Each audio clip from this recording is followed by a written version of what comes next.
Hey guys, I feel like my streams, what they really need is a little bit more background music. A little bit more background music to set the stage.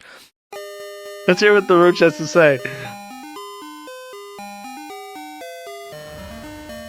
You know to at least ask first? Bingo. Yeah, no, he was doing it maliciously and using my voice. Gloated about it all over Reddit. People told him not to do it, and it was a dumb idea. He did it anyway. Well, if the Redditors say that you're not supposed to do it, then you gotta do it. You gotta be nice. You gotta listen to the Redditors. Okay, the cockroach. This was the real highlight of the video, or this entire stream. So, Jason Thor Hall, the guy who roached the out and left all his team to got put into this video game by this guy, Anarchy Studios, and it featured voice lines, and it's just like a parody, like a joke, like a really simple thing.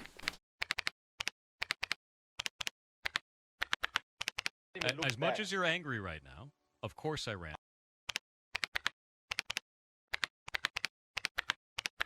Evocation's on cooldown, man.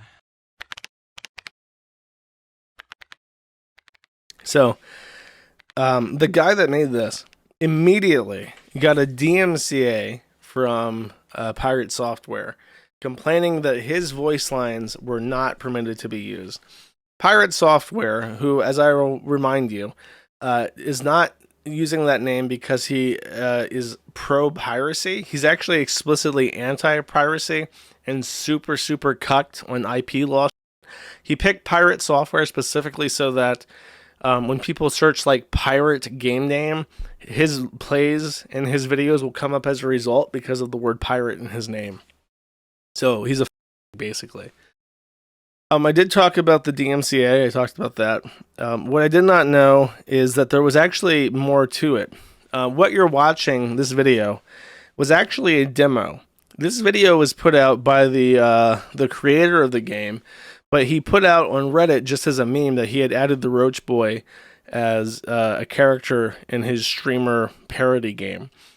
Jason saw this video and assumed incorrectly that it was in the Steam version that was currently for sale, and DMCA'd Steam to take down his game, despite the content that he alleged infringed his intellectual property rights not existing in the video, in the game. So it's really hard under the DMCA to countersue somebody for DMCA abuse. As I did a very funny bit, one of my favorite bits I've ever done for the stream. When Ralph started DMCAing Mad at the Internet for featuring clips of him, I said, you know, I would like to sue him for copyright abuse. But if I tried to, he'd just go up to the judge and be like, I'm sorry, Your Honor, I'm just a dumb piece of shit. I'm just dumb, Your Honor. I'm a dumb piece of shit. I'm just a country boy from West Memphis, Arkansas. I don't know nothing about fair use, Your Honor. And then he would come out of court and he would say, I told you once, I told you twice, John Potter. You can't mess with the Ralph mail. You can't abort the retort. And that would basically be Jason's, like, I thought it was in the studio, bro. I thought it was in the studio. I didn't know that it wasn't on Steam, bro. I had total good faith that I was like totally like in the right, bro. And that's all he has to say to get out of this. He would have to actually say the affirmative that he knew it wasn't there and he took it down anyways in order to not be penalized for with other people's money, products, and intellectual and creative output. Which sucks, and it should be changed. But it is what it is. But there's more to that. Oh, this is just his voice changer glitching out. He deepens his voice on stream to sound more authoritative. This is what he sounds like when his voice changer breaks. So that does work. I don't know what that gives me, though. I don't know what is that supposed to do? How am I gonna put that shit in there? Oh, God. I love it because you can just hear the thing like spazzing out. It's like stopped changing his voice because it stopped recognizing it as like a human voice. then, okay, this. Okay, so I'm gonna play this because this is how smug this asshole was when he decided to DMCA this guy because he saw the video that made him cry, big boo-hoo sob tears. He actually was live streaming, and he then paused his stream to start talking like the biggest that has ever lived. Let's take a listen. Hey, Kronos, we have to file a legal complaint against that dude earlier. Oh, no. This was, sorry.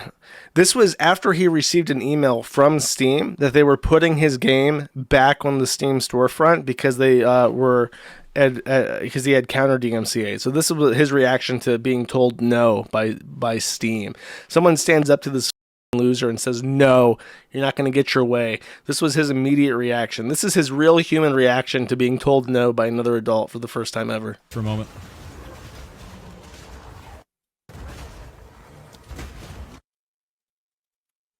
There was a dude earlier today that went onto Reddit and said that he was using my voice in a video game, showed a bunch of videos of it, and then put that game up on Steam.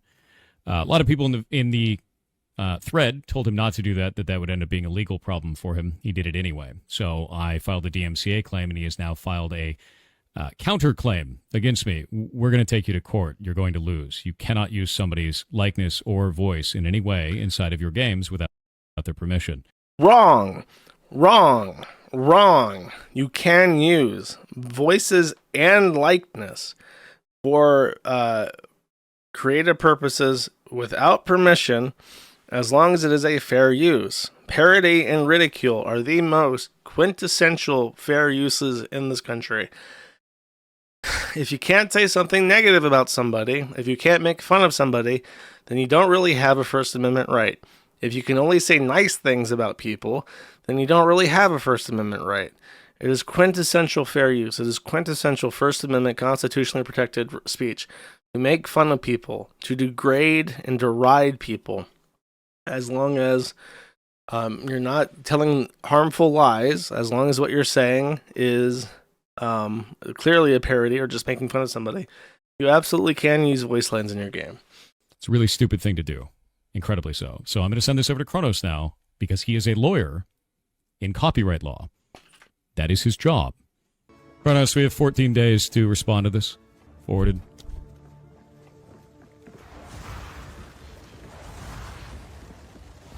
Welcome to the finding out timeline, bud. Welcome to the finding out timeline. Like this guy right here, he's really cool and really hardcore. This guy right here that has long hair that another man can pull while him, he's don't want to mess with him. He even has the word Thor as his middle name. He's like justice incarnate, buddy. You f***ed around and you're about to find the out. He put it up on Steam? It is. Yes, another one. He put it up on Steam and showed that my voice was going to be in it. And that's it. I think voice is copyrightable. That's where you're wrong. And that's where a copyright lawyer would know more than you. Which is...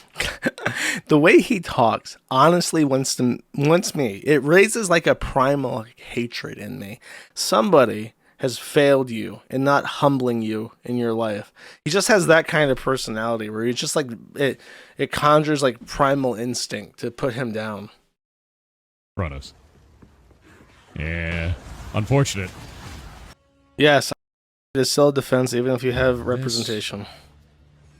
Because what he did, filing the false DMCA complaint, was done without an attorney. But I mean, DMCA, like even if it's done by an attorney, it's not like technically you're supposed to consider fair use, but that's generally with big companies. Like him being I fully believe that this guy is actually and doesn't know anything and just pretends to. So a judge would as well. Let's listen what this guy has to say. I appreciate it, guys. I think this is the Let's dev. watch the. No, this is a guy. He made a video talking about it. You can see his thing back there. The tail of. I don't know if that's his channel or whatever. I guess not because that's his icon. He made a video talking about pirate software, and of course he got a bullying strike. He got struck for bullying. This guy right here is complaining to YouTube, narking to YouTube about bullying. Adios mio. Wait, hold on. Let me click review content to see what got strike down. Oh boy, I haven't seen this actually. It's the pirate video. Oh.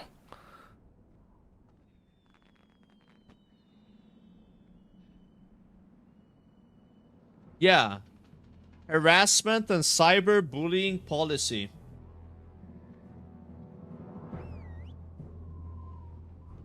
F. Well, there you go. I don't think I've ever had that happen. Actually, let me just skip a little bit. I'm looking for the post from the other guy's attorney that made the game. Because he lawyered up, and it's actually a really, really funny thing about how he lawyered up. See if I can find this just really quick.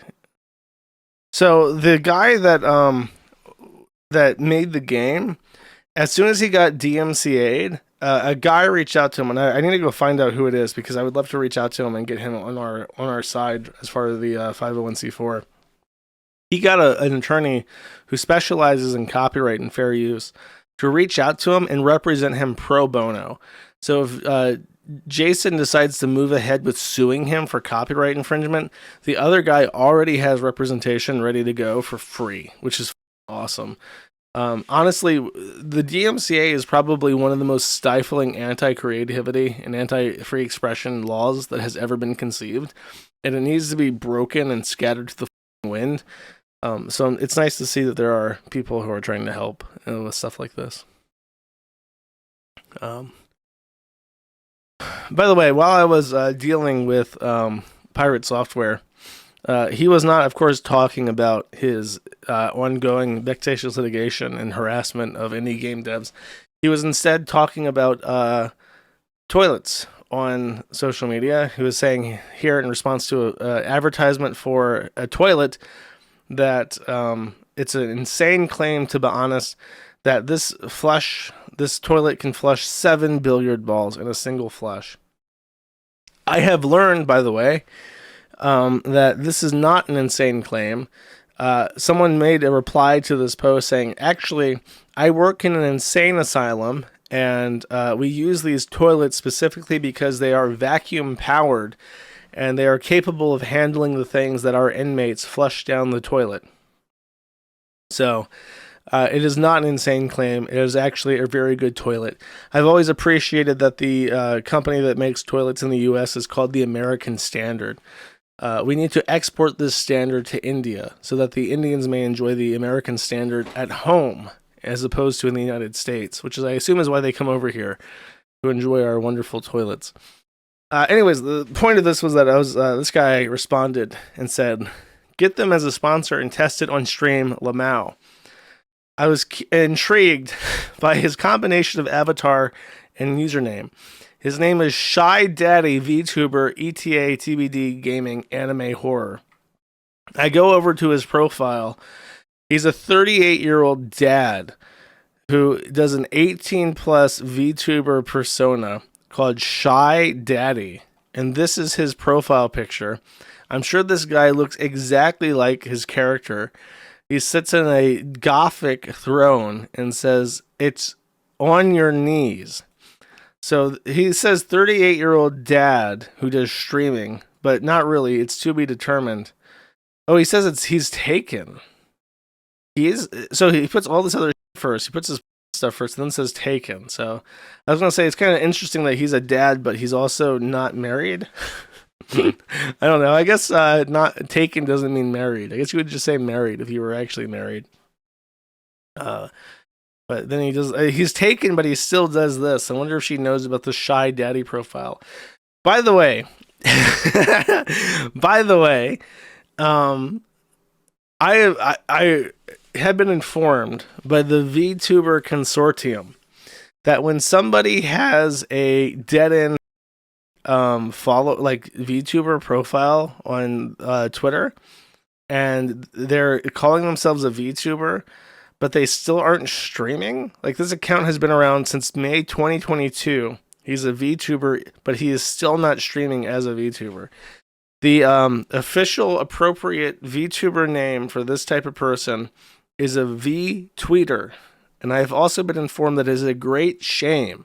It is a horrific shame unto you and your house and your children and your taken to be a VTweeter. The lowest of the low. all the clout, all the wonderful clout that comes with being a VTuber, but none of the actual effort, chat. That's what the animes have informed me.